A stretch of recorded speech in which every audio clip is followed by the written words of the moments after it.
I'm really tired of not having money. Money creates more problems. Welcome to MsMojo, and today we'll be counting down our picks of the bygone fashion brands that once ruled the roost but have now gone the way of the dodo. Her very earliest customers were men, so she was dressing the Beatles. She did clothes for Pink Floyd for the cover of their first album. Number 10. Cheap Monday. A jeans fit which was very tight and lots of stretch in the fabric. Cheap Monday was very early with skinny jeans this time, and I'm very proud of that. It would be easy to mistake the original logo for Cheap Monday as that of an extreme heavy metal band. And given the former clothing brand's origins were in Sweden, a hotbed for that genre, we wouldn't fault you. However, what Cheap Monday actually did was design very cool-looking jeans, shirts, and hats from their Stockholm headquarters, getting them into stores all around the world. I like this one with the sewn scrapings, and it's stitched, and I've never seen anyone else do it, so I'm quite proud of this one. Cheap Monday gear was at one point distributed within Urban Outfitters, Barney's, and more, before eventually being sold to H&M. That parent company then folded the Cheap Monday brand due to poor sales in 2019. It's just another man, Monday. I wish it was Sunday. Number 9. Martin and Osa. I can start over. I can change perspectives. I can create my future. It isn't uncommon for your favorite clothing retailer to try and launch their own brand in-house. Martin and Osa was one such attempt from American Eagle Outfitters, a fashion brand that marketed its style towards American Eagle's older clientele. A lot of jeans were offered by Martin and Osa, as well as clothing aesthetics that attempted to bridge newer trends with classic styles. This is Paul Dillinger. Say hi, Paul. Hi there. Paul is the denim guru. He works at Martin & Osa, and he basically is going to teach us how to distress jeans.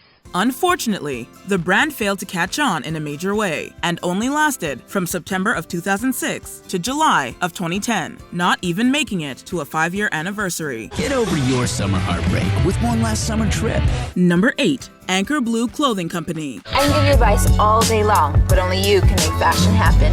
Whereas American Eagle's Martin & Osa brand turned its attention to that company's older customers, the Anchor Blue Clothing Company always focused their sales on attracting the youth market. Their branded clothing aesthetic was comfy and casual, an attempt to be as on-trend and viable an option as possible for school-age kids shopping at the mall. It's all about color, color, and more color, especially in tees and tanks.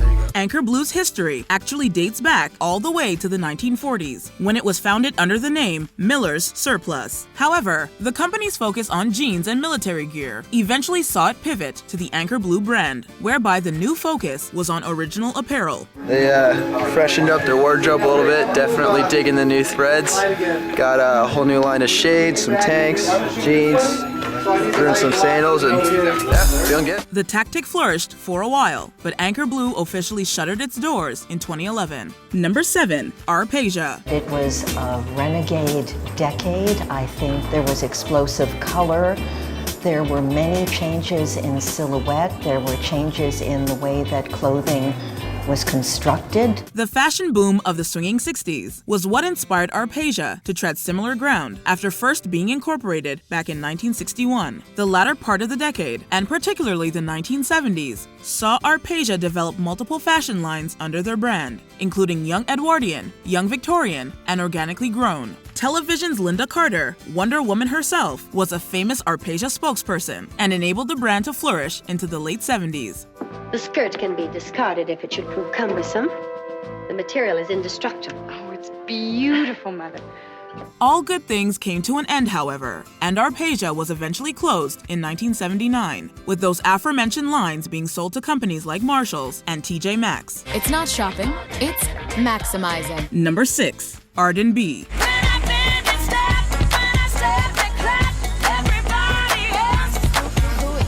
Hey, do you remember Wet Seal? The Los Angeles-based retailer was once a force to be reckoned with in many local malls. Arden B was a sub-fashion brand launched by Wet Seal in 1998, offering different styles of clothes than its parent brand, as well as feminine-focused accessories. It's kind of futuristic, kind of modern. After this, it's going to get a little softer and a little bit more girly. The Arden B brand did fairly well for Wet Seal, with over 50 stores dedicated solely to this business venture being scattered across the United States. However, Wet Seal eventually closed down the Arden B brand in the spring of 2014. The store closed more than 60% of its then 511 stores 2 years ago, shortly before the outfitter filed for Chapter 11 bankruptcy protection. Number 5. Bill Gibb. Bill Gibb was one of the most influential and famous designers in 1970s Britain. His clothes were much sought after by the rich and famous. The miniskirt was a huge deal for women in the 1960s and 70s, and it was fashion designers like Mary Quant and Bill Gibb that helped make them that way. Gibb's fashion brand wasn't a one-trick pony in this regard, however, and his aesthetic would incorporate everything from knits and nature designs to fur, leather, even shoe design. He was unique, ahead of his time, and the forerunner and inspiration to some of the big designers of today. Famous actors and models, such as Twiggy, would wear Bill Gibb during the height of their fame, and the Scottish artist's personal stamp was all over his myriad and imaginative designs. Unfortunately, Gibb's creative soul didn't make him good with finance, and his operations had fizzled out by the late 1980s. So his new investors were like, you need to cut back, and he really struggled with that and having to do more high street friendly pricing and designs. Number 4. Thea Porter. She didn't really spend her time with the fashion crowd, but she hung out with celebrities and writers and movie stars, but also was quite intellectual herself. Thea Porter was a cultured, educated, and insanely talented artist who thrived within multiple mediums. She was a linguist, an artist, and a notable fashion designer, graduating into the medium after experimenting with interior design. She began to mix hand-printed Indian textiles with swatches of Islamic embroidery and brocades from Damascus. Her sexy, hippie, chic style reached prominent success in London, New York, and in Beverly Hills. Porter had a number of high-profile clients over the course of her career, from rock stars like Mick Jagger to movie icons such as Sharon Tate. Her attempts at opening boutiques rarely lasted a couple of years, but her specialty sales flourished into the 70s and 80s. Sadly, Porter, like Bill Gibb, wasn't cut out for the financial end of things, and her business ventures could never truly thrive. Thea Porter's eye for fashion may have fizzled out, but it will never fade away. Her designs are very influential on fashion designers now. I think it might be hard to someone to set off a new movement the way that she did. Number 3. Zack Posen. Who are you wearing? Zack Posen. Zack Posen. Zack Posen. We mentioned the iconic New York City fashion retailer Barney's earlier in our list. The news of designer Zack Posen shutting down his fashion brand in 2019 occurred right around the same time as Barney's announced its bankruptcy filing. He was trying to save it, and at the very last minute, couldn't, and had lost his investors, was trying to secure a new one, and unfortunately, that was the end of the brand. It was a major blow for those who carried the torch for Posen's majorly successful brand, which had expanded nationwide into retail stores like Target. Posen designed for Delta Airlines and had stars like Sofia Vergara, Uma Thurman, and Naomi Campbell wear his clothes. It seems strange that a powerful force in fashion would go out with a whimper rather than a bang, and it was truly a sad day for everyone involved at the House of Z. Our role is in the service industry. I mean, we're here to please our customers, and I think that it was very humbling.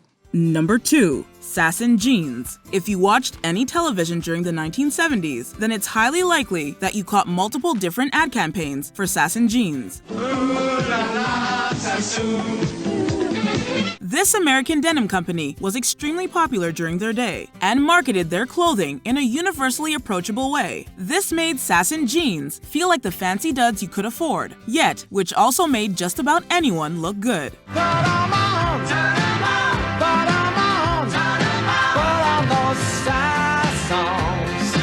Their appeal felt universal, but trends change, and not every fashion brand can thrive forever. The Jordache company eventually lured Sasson co-founder Morris Sasson away from his company to work for the competition, and Sasson jeans were no longer a thing by the time 1987 rolled around.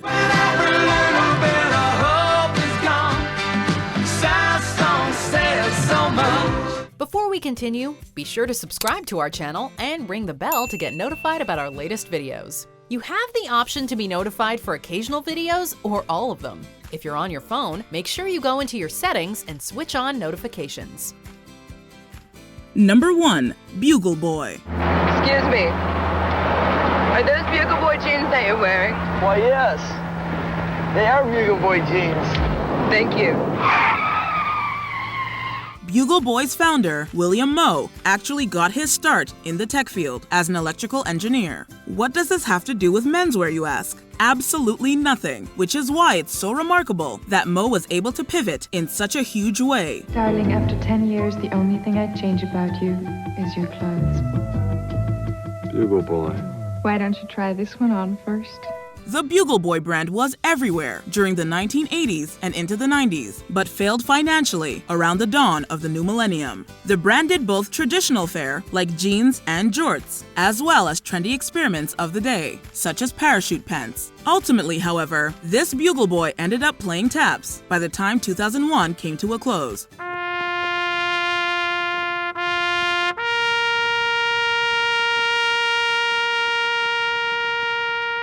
Do you wish any of these iconic fashion brands would make a stylistic comeback? Let us know in the comments. Do you agree with our picks? Check out this other recent clip from MsMojo. And be sure to subscribe and ring the bell to be notified about our latest videos.